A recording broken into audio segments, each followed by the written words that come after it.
आज हम डिस्कस करेंगे सीपीयू शेड्यूलिंग एल्गोरिथम को। सीपीयू शेड्यूलिंग एल्गोरिथम क्या होती है कि हमने कौन कौन से मेथड से जो भी सीपीयू में प्रोसेस की रिक्वेस्ट आ रही है, तो किस अकॉर्डिंग हम उनको सीपीयू को असाइन करवाते हैं, किस अकॉर्डिंग हम उनको सीपीयू देते हैं।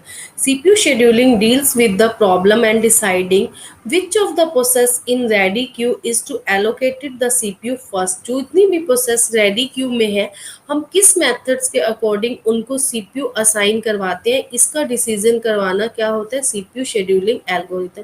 कि कौन सा मेथड्स को आप फॉलो करके सीपीयू की शेड्यूलिंग प्रोवाइड करवाएंगे, डील्स करवाएंगे प्रॉब्लम्स को, कि किस अकॉर्डिंग प्रोसेसेस को जो भी रेडी क्यू में है सीपीयू एलोकेट करवाना है।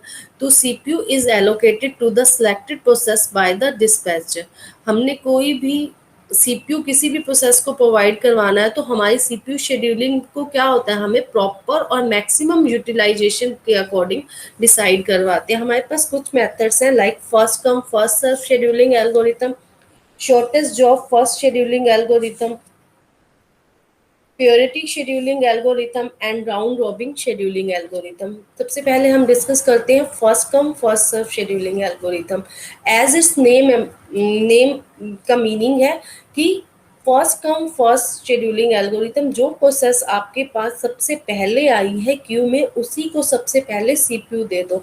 जैसे ही वो अपना काम फिनिश कर दे तो नेक्स्ट प्रोसेस को, देन नेक्स्ट को, according to the according to the first come के अकॉर्डिंग हम यहाँ पर काम करेंगे। जैसे ही प्रोसेस सबसे पहले आएगी उसी को सबसे पहले देंगे, और वही प्रोसेस सबसे पहले आउट होगी।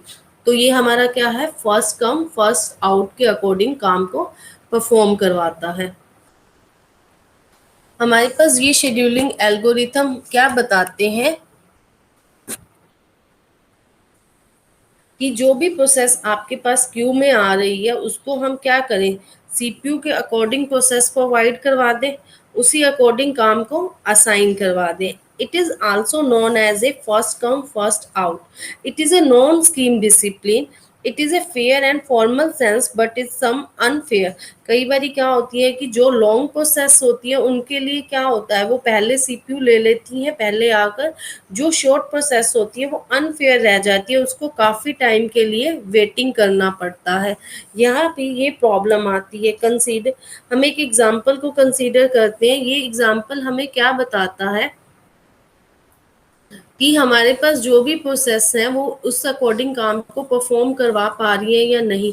ये देखिए, यहाँ पर हमें एक एग्जाम्पल दिया हुआ है जहाँ पर 3 प्रोसेस थी, P1, P2 एंड P3, और ये प्रोसेस अपने काम को परफॉर्म करवा रही है। लाइक P1 का बर्स्ट टाइम क्या है, 24 है। P2 का क्या है, 3 है।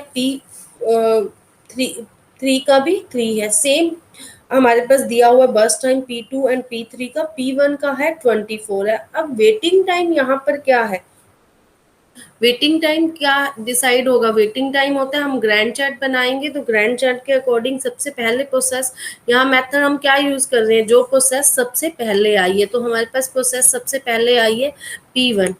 तो P1 प्रोसेस जब भी मेरे पास आई तो उन्होंने क्या किया, सबसे पहले अपना काम परफॉर्म करवाया P1 ने। तो कितना काम था, 24 का था, तो 0 पे आई तो वो कब तक चली, 24 तक हमारी कौन सी प्रोसेस चली, P1। नेक्स्ट टाइम पे हमारी प्रोसेस आई P2। P2 का काम जब कंप्लीट हुआ कितना था, 3 था, तो हमारी वो कहाँ तक आई, 3 तक आई, तो 27 पे कंप्लीट हो गई। नेक्स्ट हमारी प्रोसेस आई P3। P3 हमारे पास क्या है, 3 मिनट का था, तो यह हमारी 30 पे कंप्लीट हो गई। तो इस अकॉर्डिंग, इस ग्रैंड चार्ट के अकॉर्डिंग हम वेटिंग टाइम निकाल सकते हैं। वेटिंग टाइम हमारा क्या होता है, कंप्लीशन टाइम माइनस में बर्स्ट टाइम। जो प्रोसेस आपकी कंप्लीशन टाइम क्या है according to grand chart, 24, 24 minus 24, क्योंकि यहाँ पर बर्स्ट टाइम भी इतना है, और इस अकॉर्डिंग इसका वेटिंग टाइम क्या हो गया, 0 हो गया। नेक्स्ट प्रोसेस हमारी क्या है, 27 पे कंप्लीट हो रही है, उसका बर्स्ट टाइम क्या है, 3 है। तो 27 माइनस 3 मेरा क्या हो जाएगा, 24 वेटिंग टाइम। नेक्स्ट प्रोसेस हमारी कब कंप्लीट हो रही है, 30 पे कंप्लीट हो रही है, तो वो उसका बर्स्ट टाइम क्या है, 3, उसका वेटिंग टाइम क्या आ जाए, 27। अब देखिए, जो प्रोसेस सबसे छोटे साइज में थी, लाइक 3 था जिसका, उसको भी क्या करना पड़ रहा है, ज़्यादा वेट करना पड़ रहा है। ये देखिए यहाँ ग्रैंड चार्ट दिया हुआ है जो हमने पहले ड्रॉ किया है। तो फर्स्ट के लिए मिली सेकेंड 0 वेट है, सेकेंड के लिए 24, then 27 divided by total number of processes.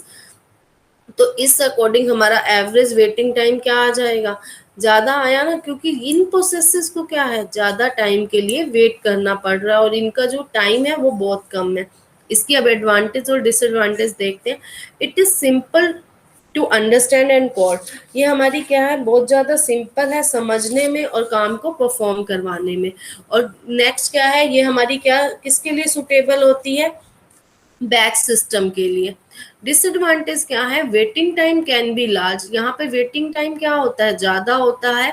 If short request, अगर हमारी कोई छोटी रिक्वेस्ट आती है तो उसको ज़्यादा टाइम के लिए वेट करना पड़ रहा है। हम देख रहे हैं P2 P3 हमारी क्या है, दोनों छोटी प्रोसेस हैं, बट उनको वेट क्या करना पड़ रहा है, ज़्यादा टाइम के लिए करना पड़ रहा है। It is not suitable for time sharing system. ये क्या है, सुटेबल नहीं है हमारी टाइम शेयरिंग सिस्टम के according. It is important each user should get the CPU and equal amount of time.